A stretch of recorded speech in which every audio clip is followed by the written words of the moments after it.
तीर्थ सेवन करने वाले को फल कौन प्राप्त कर पाता है और कौन अपने फलों को गंवा देता है, जो और पहले से है पुण्य फल उनको नष्ट कर देता है तीर्थों में जाके। तो बोले यस्य हस्तौ च पादौ च मनश्चैव सुसंयतम विद्या तपश्च कीर्तिश्च तीर्थ फलमश्नुते पतिग्रहादुपावृत्तः संतुष्टो येन केनचित् अहंकार निवृत्तश्च सा तीर्थ फलमश्नुते अक्रोधनश्च राजेन्द्र सत्यशीलो दृढ़व्रतः आत्मोपमश्च भूतेषु स तीर्थ फलमश्नुते। तीर्थों में जाए तो अपने हाथों को, अपने पैर को, अपने मन को संयम में रखे।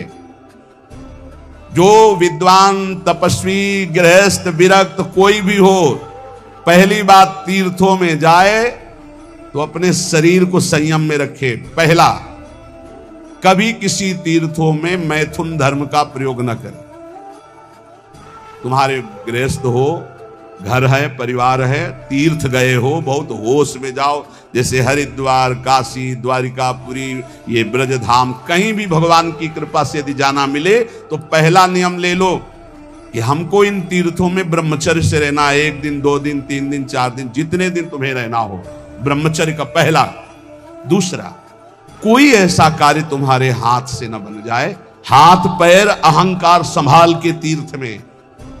संत कनि रंकन जानती अभिमानी गर्विष्ठ लोभ मद मत अगाधा दुष्ट परिहरो दूरी भजत भज श्री हरि राधा। धामों में, तीर्थों में ऐसे भगवान के लाडले घूमते हैं जिनको तुम समझोगे पागल हैं, जिनको समझोगे भिखमंगे हैं, जिनको समझोगे।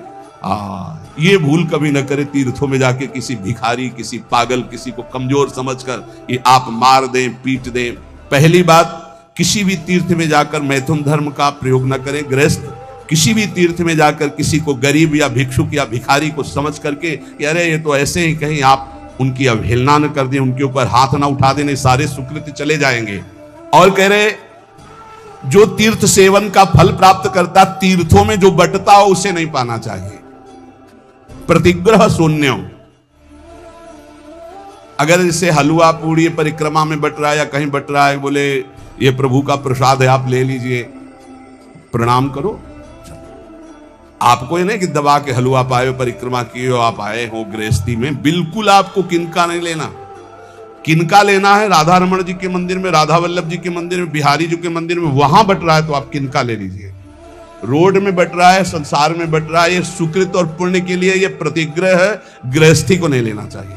विरक्त को भिक्षान्न के अगर उसका बहुत मौज आई है तो एक ही से ले लो, फिर वो उस दिन दूसरे से कुछ मत लो, वही पाकर अपना गुजारा करो। मान लो हलवा बट रहा है तो 1-2 ले लिया और 1-2 से गुजारा करो तो तुम्हारा भजन बच जाएगा। विरक्त को, गृहस्थ को तो बिल्कुल नहीं लेना चाहिए। शास्त्र सम्मत बात पहले भी बताई थी, अब भी कह रहे कि प्रतिग्रह दुपाव्रतः संतुष्टो येन केनचित्। जो तुम्हारा धर्म पूर्वक चना चबेना है उससे गुजारा करो, तीर्थयाटन करो, परिक्रमा करो, भजन करो, उपवास करो, जैसे बने अपने धन का प्रयोग करो। दूसरों का कहीं दान प्रतिग्रह आश्रमों में खाना ये नहीं।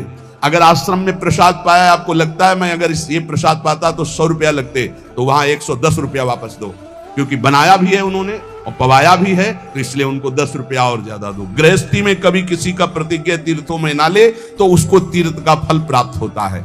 और कहीं किसी तीर्थ में जाकर किसी तरह के अहंकार का प्रयोग न करे, अहंकार प्रदर्शन न करे, बल का, धन का, ऐसे अहंकृत न करे।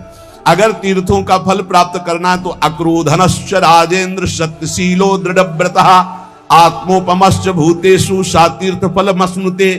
तीर्थ में जाए और तुम्हें गुस्सा दिलाया जाए तो तुम क्रोध मत करना।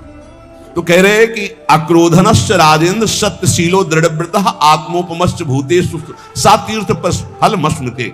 तीर्थों में कभी किसी के ऊपर क्रोध न करे और तीर्थों में जय दिन रहे सत्य बोले, और तीर्थों में जय दिन रहे व्रत पूर्वक रहे, कुछ नियमावली लेकर के। अब जैसे बोले तीर्थों में जाके कुछ छोड़ना चाहिए, हमने गांव में सुना है ये बात, बोले तीर्थों में जाकर कुछ छोड़ना चाहिए।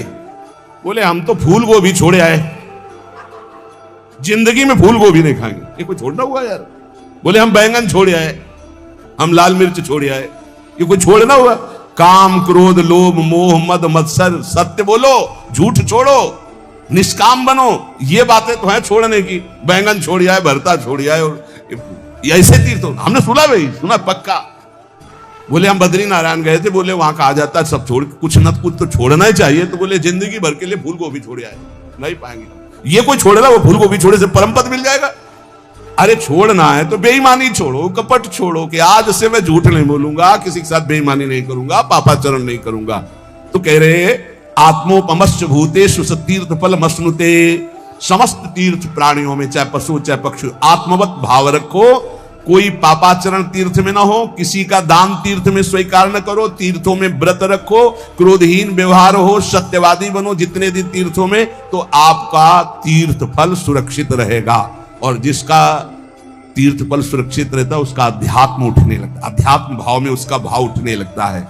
इसलिए उपासक को चाहिए कि अगर भगवत तीर्थों में वास मिल रहा है, भगवत तीर्थों में है, तो बहुत सावधान होकर रहे, क्योंकि तीर्थों का पाप भी कई गुना बढ़ के होता है, पुण्य भी कई गुना बढ़ के होता है। तो आज के सत्संग का सार, भगवत मार्ग में चलकर नाटक ना करे, भगवत मार्ग में चलकर केवल भगवान के रिझाने के लिए सब कुछ करे, जो नाचना गाना कथा कीर्तन भगवत भाव, ये प्रभु को रिझाने के लिए। अगर हम तीर्थों में जाएं तो ठीक से आचरण करें, जैसा वर्णन किया गया। जीवन में सिद्धांत समझ ले, भोगों से कभी शांति नहीं मिलती, तृष्णा, सब कुछ पुराना हो जाता है लेकिन वो नई बनी रहती है। इसलिए हम नाम जप के द्वारा, सत्संग के द्वारा अपने अंतःकरण को निर्मल करके इसी जन्म में भगवत प्राप्ति करें। शेष आगे श्री राधा वल्लभ लाल की।